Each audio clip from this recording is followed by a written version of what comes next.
Assalamualaikum warahmatullahi wabarakatuh. Bagaimana kabar Anda sahabat beriman? Semoga Allah Subhanahu wa Ta'ala selalu senantiasa memberi rahmat kepada kita.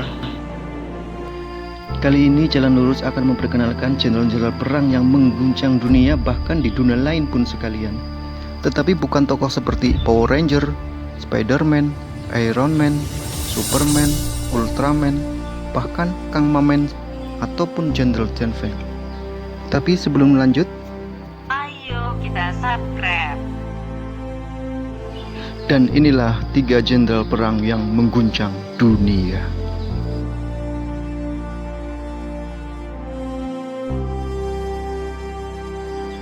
Yang pertama ada Khalid bin Walid. Di era kekhalifahan Umar bin Khattab, ada seorang yang gagah berani. Dia adalah Khalid bin Walid. Saking kehebatannya di dalam medan perang, beliau sampai diberi gelar si pedang Allah. Beliau adalah jenderal perang sekaligus teman Amirul Mukminin dan baginda Nabi Muhammad SAW.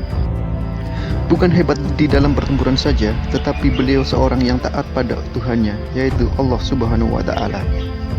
Khalid bin Walid terkenal kehebatannya di dalam medan pertempuran.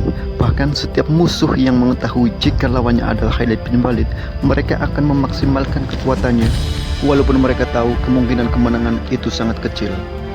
Beliau tidak pernah kalah sekalipun dalam medan perang semasa hidupnya, karena dia ditakdirkan untuk menang di dalam medan pertempuran. Saat Ratu dari Persia menawarkan racun terbaiknya, Ratu berkata, "Kau akan mati jika meminumnya."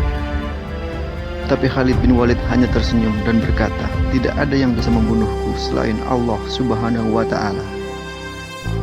Dan racun pun diminum, tetapi Khalid bin Walid tetap masih hidup. Dan itulah si pedang Allah.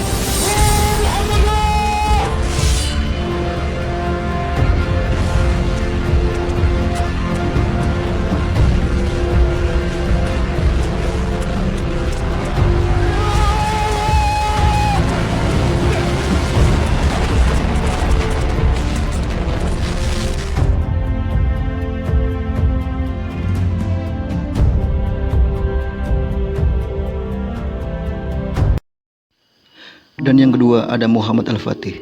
Sultan Muhammad Al-Fatih atau yang biasa dikenal dengan Mehmed II adalah anak dari seorang Raja Utsmani yang bernama Mehmed I. Di umur yang ke-21 tahun, dia diangkat menjadi raja dan dia turun tangan sendiri di medan pertempuran atau perang. Dan Sultan Muhammad Al-Fatih menjadi raja termuda di zamannya dan sanggup mengalahkan kerajaan-kerajaan musuh. Rasulullah pernah bersabda, kota Konstantinopel akan jatuh ke tangan Islam. Pemimpin yang menaklukkannya adalah sebaik-baik pemimpin, dan pasukan yang berada di bawah komandonya adalah sebaik-baik pasukan. Hadis riwayat Ahmad.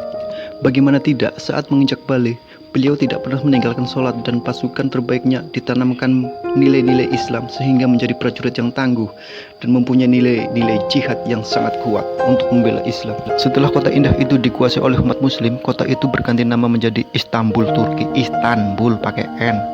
Tambul Ban. Di mana kota itu menjadi rebutan para raja di seluruh dunia. Di era kekhalifahan Muhammad Al-Fatih hanya ada 2 kota yang sangat indah, yaitu Istanbul, Turki atau Konstantinopel dan Roma. Dan kerajaan atau negara Turku Utsmani sekarang dipegang oleh idola saya atau eyang saya juga, yaitu Bapak Erdogan yang sangat bersahaja, yang selalu membela umat muslim, terutama Palestina dan Indonesia. Haha.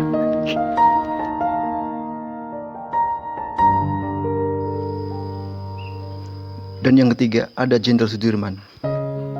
Beliau lahir di Desa Banterbarang, Kecamatan Rembang, Kabupaten Purbalingga, Jawa Tengah. Desa kecil yang penduduknya sangat ramah dan mempunyai nilai sosial yang sangat tinggi.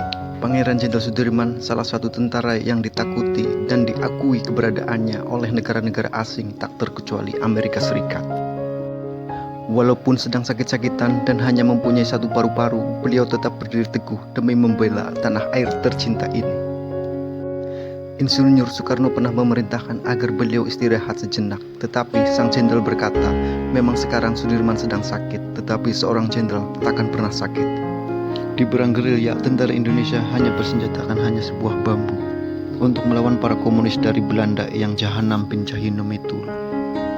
Dengan IQ di atas rata-rata dan jiwa kepemimpinannya yang sangat membahana, disertai jiwa yang tulus untuk menyelamatkan rakyat Indonesia sehingga tentara Belanda kalah dalam peperangan dan kalang kabur. Tanah Ibu Pertiwi ini diperjuangkan oleh raga, nyawa, tangisan, darah dari rakyat dan pahlawan-pahlawan kita. Kita sebagai warga Indonesia sangat bangga mempunyai jenderal besar sekelas Jenderal Sudirman.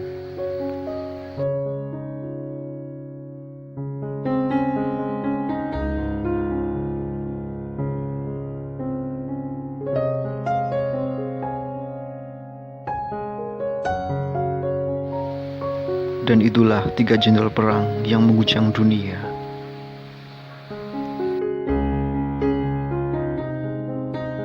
Sebelumnya terima kasih sudah menonton di channel Jalan Lurus. Dan alangkah baiknya Anda itu subscribe ya, untuk mengganti kopi rasa luwak saya yang sudah habis untuk membuat video ini. Karena dompet saya sudah kosong. Warung Bu Ijah masih hutang lagi. Nah, ya.